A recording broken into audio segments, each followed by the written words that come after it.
ডগবাবু এবং ট্রাক্টর নিয়ে চরম বিতর্কের মাঝেই এবার বিহারে আবাসিক শংসাপত্র পেতে অনলাইনে আবেদন জানালো কাক। শুধু তাই নয়, এই তালিকায় রয়েছে ভগবান রাম, মাতা সীতা সহ আরো অদ্ভুত সব নাম। বিষয়টি প্রকাশ্যে আসতেই শোরগোল শুরু হয়েছে। এই মশকরায় যার পরনাই ক্ষুব্ধ প্রশাসন। আবেদন খারিজ তো বটেই, এই ঘটনায় সংশ্লিষ্ট কর্তৃপক্ষের তরফে থানায় এফআইআর দায়ের করা হয়েছে। বিশেষ নিবিড় সংশোধন চলছে বিহারে।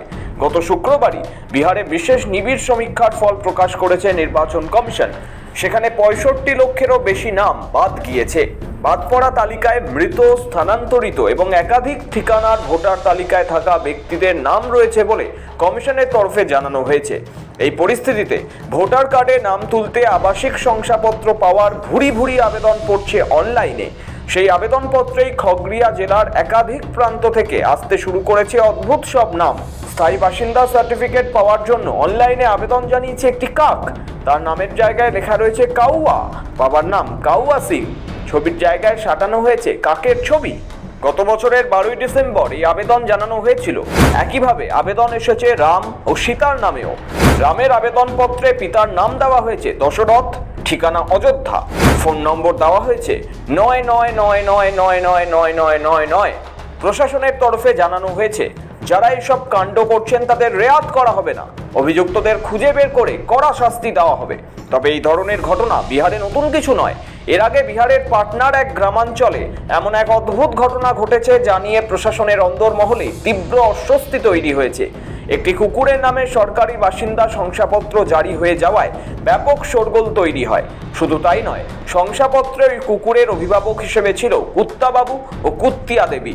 ঘটনাটি পাটনা জেলার মাসৌরিহি সার্কেলের অধীনস্থ এক পঞ্চায়েতের। তবে সেখানেই থেমে থাকেনি। ডগবাবুর পর আসে ডগেশবাবু। ডগেশবাবু নামে একটি নতুন আবেদন জমা পড়ে। কর্তৃপক্ষ জানায়, এখানেও একটি কুকুরের ছবি দিয়ে আবেদন করা হয়। সে সময় কুকুরের নামে ইস্যু হওয়া শংসাপত্রের ছবি সোশ্যাল মিডিয়ায় ভাইরাল হয়। নেটিজেনদের একাংশ নির্বাচন কমিশন ও সরকারি ব্যবস্থার গাফিলতির তীব্র সমালোচনা করেছেন। প্রশ্ন উঠছে, আধার ও রেশন কার্ডকে বৈধ পরিচয় হিসেবে আদালত যেখানে গুরুত্ব দিচ্ছে, সেখানে এমন ফাঁকফোকর দিয়ে কুকুরের নামেও কাগজপত্র জারি হয়ে যাচ্ছে কিভাবে? বিষয়টি নজরে আসতেই সরব হয় বাংলার শাসক দল তৃণমূল। যেখানে সাধারণ মানুষের নাম বাদ দিয়ে কুকুরের নামে রেসিডেন্সিয়াল সার্টিফিকেট ইস্যু করে ভোটার আইডি কার্ড হচ্ছে, মানে মানুষের ভোটাধিকার ছিনিয়ে নিয়ে কুকুরের নামে রেসিডেন্সিয়াল সার্টিফিকেট ইস্যু করা হয়েছে।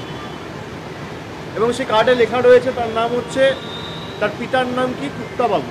এবং এই রেসিডেন্সিয়াল সার্টিফিকেট হচ্ছে এমন একটা ডকুমেন্ট যেটা এসআইআর এর ক্ষেত্রে ইলেকশন কমিশন, নির্বাচন কমিশন গ্রহণ করছে। কুকুরের নামে ফেক ভোটার আইডি কার্ড করে যাতে নির্বাচনের সময় ভোট লুট করে বিজেপিকে বাড়তি সুবিধা করে দেওয়া যায়।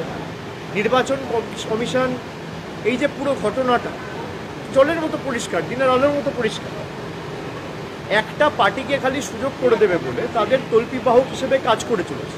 बहुत सीरियस सब्जेक्ट है, कुत्ता का सब्जेक्ट है। वोटर लिस्ट में कुत्ता आ गया, यही प्रॉब्लम है, यही इलेक्शन कमीशन का प्रॉब्लम है, यही एसआईआर का प्रॉब्लम है। जो आदमी तो क्या, कुत्ता भी इस सिस्टम में, भाजपा का जो नई सिस्टम है, एक कुत्ता भी इलेक्शन, ये जो वोटर लिस्ट है उसमें वोटर हो जाता है। तो क्या मतलब है ये एसआईआर का? आधार कार्ड है, ये जो पैन कार्ड है, ये जो वोटर आइडेंटिटी कार्ड है, तो ये तो है। तो अभी ये एसआईआर के नाम पे भाजपा का पॉलिटिक्स करने का क्या जरूरत है? और उसका नतीजा है ये कुत्ता वाला वोटर लिस्ट। সেই ঘটনা সামনে আসতেই সংশ্লিষ্ট রাজস্ব আধিকারিককে বরখাস্ত করে সরকার। তবে ডগবাবুর পর্বের পর এবার বিহারে আবাসিক শংসাপত্র পেতে অনলাইনে আবেদন কাকের। দায়ের হলো এফআইআর, জারি তদন্ত। এই ঘটনা ভারতের ভোটার যাচাই ব্যবস্থাকে প্রশ্নের মুখে ফেলে দিচ্ছে। আর এই সুযোগে বিরোধীরা নির্বাচন কমিশনের নিরপেক্ষতা নিয়েও প্রশ্ন তুলতে শুরু করেছে। ব্যুরো রিপোর্ট, সময়, কলকাতা।